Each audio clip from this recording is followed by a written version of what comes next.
नमस्कार दोस्तों, स्वागत है आपका आपके अपने YouTube चैनल पाठशाला यूपीएससी में। मैं अली सर आज के टॉपिक में लेकर के आया हूं। इस वक्त भारत के ही नहीं बल्कि पूरी दुनिया में चर्चा का विषय बन चुका है राम मंदिर। 22 जनवरी 2024 को रामलला की प्राण प्रतिष्ठा का आयोजन हो चुका है, जिसमें कि भारत के प्रधानमंत्री श्री नरेंद्र मोदी समेत देश के अन्य नेता, राजनेता और प्रतिष्ठित हस्तियां जिसमें शामिल हुई। तो आज की वीडियो में मैं आपको बताऊंगा कि राम मंदिर की पूरी कहानी क्या है, कहां से ये लड़ाई शुरू हुई, कैसे कैसे ये मामला कोर्ट पहुंचा, बीच में क्या क्या चीजें इसमें आई। सारी वीडियो में आज सारी चीजें मैं आपको विस्तार से बताऊंगा। ठीक है, वीडियो शुरू करने से पहले दोस्तों, अगर आपने हमारे चैनल को पहली बार विजिट किया है तो कृपया चैनल को सब्सक्राइब कर दीजिए, साथ ही बेल आइकन को भी प्रेस कर दीजिए ताकि जब भी मैं कोई वीडियो डालूं तो सबसे पहले नोटिफिकेशन आपके पास पहुंचे। आइए शुरू करते हैं हम अपना वीडियो आज का। भगवान राम की नगरी अयोध्या में 22 जनवरी को श्री रामलला मंदिर की प्राण प्रतिष्ठा हो चुकी है। मंदिर के उद्घाटन के साथ ही अयोध्या में बना राम मंदिर भारत समेत पूरी दुनिया में फैले हिंदुओं के लिए आस्था का बड़ा केंद्र बनकर उभरेगा। आज जो भव्य राम मंदिर आकार ले रहा है, इसके पीछे दशकों तक चली लंबी कानूनी लड़ाई है। अयोध्या में राम मंदिर निर्माण का सफर काफी चुनौतियों भरा रहा है।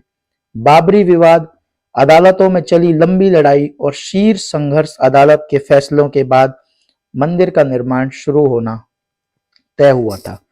अब देशवासियों को जो उनका इंतजार है वो खत्म हो चुका है, क्योंकि श्री रामलला की प्राण प्रतिष्ठा 22 जनवरी को हो गई। तो अब बताता हूं आंकड़ों की जुबानी अयोध्या की कहानी। बेसिकली 1528 से हम शुरू करेंगे, जब अयोध्या में राम जन्मभूमि पर मस्जिद बनने से शुरू हुआ था यह विवाद। आइए आपको बताएं कि इतिहास से लेकर चलते हैं, जो कि किस्सा 1526 से शुरू होता है। ये वो साल था जब मुगल शासक बाबर भारत आया। 2 साल बाद बाबर के सूबेदार मीर बाकी ने अयोध्या में एक मस्जिद बनवाई।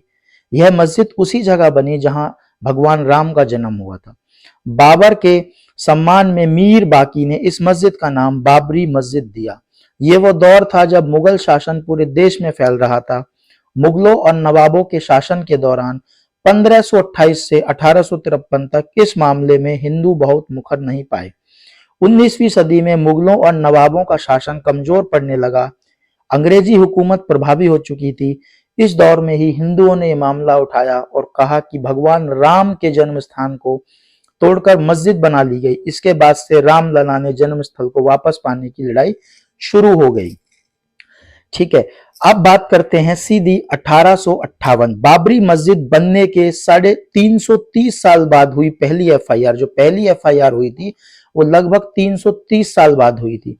मीर बाकी के मस्जिद बनाने के 330 साल बाद 1858 में लड़ाई कानूनी हो गई, जब पहली बार परिसर में हवन पूजन करने पर एक एफआईआर हुई। अयोध्या जेडवेट किताब के मुताबिक 1 दिसंबर 1858 को अवध के थानेदार शीतल दुबे ने अपनी रिपोर्ट में बताया कि परिसर में चबूतरा बना है। ये पहला कानूनी दस्तावेज है जिसमें परिसर के अंदर राम के प्रतीक होने के प्रमाण हैं। इसके बाद तारों की एक बड़ी खड़ी पर विवादित भूमि के आंतरिक और बाहरी परिसर में मुस्लिमों और हिंदुओं को अलग अलग पूजा और नमाज की इजाजत दी गई। ठीक है, अब इसमें दोबारा क्या हुआ, 1885 में जब अदालत पहुंची राम के लिए पक्के घर की बात।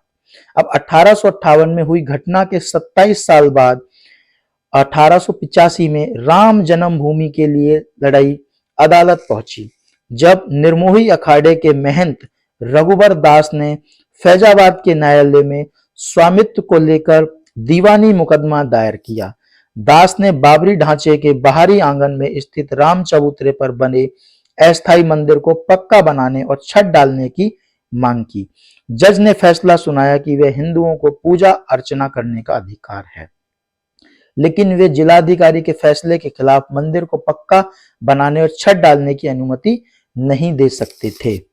अब बात आ गई 1949, जहां मूर्तियों का पृथक्करण होना शुरू हो गया। एक और जहां देश भर में अंग्रेजों के खिलाफ आंदोलन चलाकर आजादी लेने की मुहिम जारी रही, वहीं दूसरी ओर राम जन्मभूमि की लड़ाई भी जारी रही। देश के आजाद होने के 2 साल बाद 22 दिसंबर 1949 को ढांचे के भीतर गुंबद के नीचे मूर्तियों का प्रकटीकरण हुआ। अब 1950 में क्या हुआ, आजादी के बाद जो हुआ था पहला मुकदमा, लगभग ये है 134 साल चली थी कानूनी लड़ाई, ठीक है। तो आजादी के बाद पहला मुकदमा हिंदू महासभा के सदस्य गोपाल सिंह विशारद ने 16 जनवरी 1950 को सिविल जज फैजाबाद की अदालत में दायर किया। विशारद ने ढांचे के मुख्य गुंबद के नीचे स्थित भगवान की प्रतिमाओं की पूजा अर्चना की मांग की। करीब 11 महीने बाद 5 दिसंबर 1950 को ऐसी ही मांग करते हुए महंत रामचंद्र परमहंस ने सिविल जज के यहाँ मुकदमा दाखिल किया। मुकदमे में दूसरे पक्ष को संबंधित स्थल पर पूजा अर्चना में बाधा डालने से रोकने की मांग रखी गई। उसके बाद 3 मार्च 1951 को गोपाल सिंह विशारद मामले में न्यायालय ने मुस्लिम पक्ष को पूजा अर्चना में बाधा न डालने की हिदायत दी। ऐसे ही आदेश परमहंस की तरफ से दायर मुकदमे में भी दिया गया। उसके बाद 1959 निर्मोही अखाड़े ने मांगी पूजा अर्चना की अनुमति। 17 दिसंबर 1959 को रामानंद संप्रदाय की तरफ से निर्मोही अखाड़े के 6 व्यक्तियों ने मुकदमा दायर कर इस स्थान का अपना दावा ठोका। साथ ही मांग रखी कि रिसीवर प्रियदत्त राम को हटाकर उन्हें पूजा अर्चना की अनुमति दी जाए, यह उनका अधिकार है। मुकदमों की कड़ी में एक और मुकदमा 18 दिसंबर 1961 को दर्ज किया गया। ये मुकदमा उत्तर प्रदेश के केंद्रीय सुन्नी वक्फ बोर्ड ने दायर किया। कहा गया कि यह जगह मुसलमानों की है, ढांचे को हिंदुओं से लेकर मुसलमानों को दे दिया जाए, ढांचे के अंदर से मूर्तियां हटा दी जाएं। यह मामला न्यायालय में चलते रहे। फैसले की बात करें उससे पहले रामकाज के लिए कुछ और आंदोलन की तरफ चलते रहे। उसके बाद 1982 हिंदू धर्मस्थलों की मुक्ति का अभियान। बात 1982 की है। यह वो साल था जब विश्व हिंदू परिषद ने राम, कृष्ण और शिव के स्थलों पर मस्जिदों के निर्माण को साजिश करार दिया और इनकी मुक्ति के लिए अभियान चलाने का ऐलान किया। 2 साल बाद 8 अप्रैल 1984 को दिल्ली में संत महात्माओं, हिंदू नेताओं ने अयोध्या के श्री राम जन्म भूमि स्थल की मुक्ति और ताला खुलवाने के आंदोलन को फैसला बताया। अब 1986 में परिसर का ताला खुल गया। मुकदमे की बात हुई है तो फिर से कानूनी लड़ाई की ओर चलते हैं और बात फैसलों की करते हैं। एक फैसला 1 फरवरी 1986 को आया जब फैजाबाद के जिला न्यायाधीश के.एम. पांडे ने स्थानीय अधिवक्ता उमेश पांडे की अर्जी पर इस स्थल का ताला खोलने का आदेश दे दिया। फैसले के खिलाफ इलाहाबाद उच्च न्यायालय की लखनऊ खंडपीठ में दायर अपील खारिज हो गई। अब 1989 राम जन्मभूमि पर मंदिर का शिलान्यास। जनवरी 1989 में प्रयाग में कुंभ मेले के दौरान मंदिर निर्माण के लिए गांव-गांव शिला पूजन करने का फैसला हुआ। साथ ही 9 नवंबर 1989 को श्री राम जन्मभूमि स्थल पर मंदिर के शिलान्यास की घोषणा कर दी गई। काफी विवाद और खींचतान के बाद तत्कालीन प्रधानमंत्री राजीव गांधी ने शिलान्यास की इजाजत दे दी। बिहार निवासी कामेश्वर चौपाल से शिलान्यास कराया। अब 1990 आडवाणी ने शुरू की रथ यात्रा आंदोलन को दी धार। जो आंदोलन चल रहा था उसको धार दी, उसको मतलब तेज किया। 1990 के दशक में आंदोलन तेज हो रहा था। इस बीच सितंबर 1990 को लाल कृष्ण आडवाणी रथ यात्रा लेकर निकले। इस यात्रा ने राम जन्मभूमि आंदोलन की और धार दे दी। देश की राजनीति तेजी से बदल रही थी। आडवाणी गिरफ्तार हुए। गिरफ्तारी के साथ केंद्र में सत्ता परिवर्तन भी हुए। भाजपा के समर्थन से बनी जनता दल की सरकार गिर गई। कांग्रेस के समर्थन से चंद्रशेखर प्रधानमंत्री बने। ये सरकार भी ज्यादा दिन नहीं चली। नए सिरे से चुनाव हुए और एक बार फिर केंद्र में कांग्रेस सत्ता में आ गई। इन सब के बीच आई वो ऐतिहासिक तारीख जिसका जिक्र किए बिना ये किस्सा पूरा नहीं हो सकता। वो थी 1992 विवादित ढांचा गिरा दिया गया। कल्याण सिंह सरकार हुई बर्खास्त। तारीख थी 6 दिसंबर 1992। इसी दिन अयोध्या पहुंचे हजारों कार सेवकों ने विवादित ढांचा गिरा दिया गया। इसकी जगह इसी दिन शाम को अस्थायी मंदिर बनाकर पूजा अर्चना शुरू कर दी गई। केंद्र की तत्कालीन पीवी नरसिम्हा राव सरकार ने राज्य के कल्याण सिंह सरकार सहित अन्य राज्यों की भाजपा सरकारों को भी बर्खास्त कर दिया गया। उत्तर प्रदेश शहीद देश में कई जगह सांप्रदायिक हिंसा हुई जिनमें अनेकों लोगों की मौत हो गई। अयोध्या श्री राम जन्मभूमि ढांचा में ध्वंस मामले में भाजपा के कई नेताओं समेत हजारों लोगों पर मुकदमा दर्ज कर दिया गया। इसके साथ ही रामकाज की कानूनी लड़ाई में मुकदमों की संख्या और इजाफा होने लगी। अब उसके बाद बात करेंगे 1993 में दर्शन पूजा अर्चना की अनुमति मिल गई राम मंदिर में। बाबरी ढहाए जाने के 2 दिन बाद 8 दिसंबर 1952 को अयोध्या में कर्फ्यू लग गया था। वकील हरिशंकर जैन ने उच्च न्यायालय की लखनऊ खंडपीठ में गुहार लगाई थी कि भगवान भूखे हैं, श्री राम भोग की अनुमति दी जाए। करीब 25 दिन बाद 1 जनवरी 1993 को न्यायाधीश हरिनाथ तिलहरी ने दर्शन पूजन की अनुमति दे दी। 7 जनवरी 1993 को केंद्र सरकार ने ढांचे वाले स्थान और कल्याण सिंह सरकार द्वारा न्यायास को दी गई भूमि सहित यह पर कुल 67 एकड़ भूमि का अधिग्रहण कर लिया। उसके बाद 2002 में हाईकोर्ट में शुरू हुई मालिकाना हक पर सुनवाई। अप्रैल 2002 में उच्च न्यायालय की लखनऊ खंडपीठ ने विवादित स्थल का मालिकाना हक तय करने के लिए सुनवाई शुरू कर दी गई।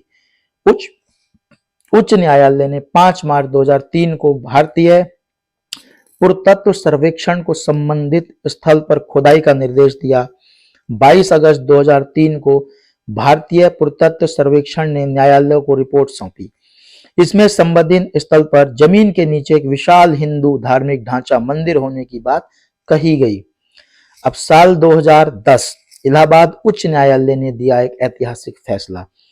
30 दिसंबर दिन था 2010 को इलाहाबाद उच्च न्यायालय ने इस स्थल को तीनों पक्षों श्री राम लला विराजमान निर्मोही अखाड़ा और सुन्नी सेंट्रल वक्फ बोर्ड में बराबर बराबर बांटने का आदेश दिया। न्यायाधीशों के बीच वाले गुंबद के नीचे जहां मूर्तियां थी उसे जन्म स्थान माना। इसके बाद मामला सर्वोच्च न्यायालय पहुंचा। 21 मार्च 2017 को सर्वोच्च न्यायालय ने मध्यस्थता से मामले सुलझाने की पेशकश की। यह भी कहा गया कि दोनों पक्षें राजी हों तो वह इसके लिए तैयार हैं। 2017 सर्वोच्च न्यायालय द्वारा मध्यस्थता की गई पेशकश। अब अयोध्या में राम जन्मभूमि की लड़ाई अब देश की सर्वोच्च अदालत तक पहुंच चुकी थी। 21 मार्च 2017 को सर्वोच्च न्यायालय ने मध्यस्थता से मामला सुलझाने की पेशकश की और यह भी कहा गया कि दोनों पक्ष अगर राजी हों तो इसके लिए हम तैयार हैं। फिर आया साल 2019, सुप्रीम कोर्ट ने फैसला और राम मंदिर का रास्ता किया साफ। 6 अगस्त 2019 को सर्वोच्च न्यायालय ने प्रतिदिन सुनवाई की। 16 अक्टूबर 2019 को सर्वोच्च न्यायालय में सुनवाई पूरी हुई और कोर्ट ने फैसला सुरक्षित रख लिया।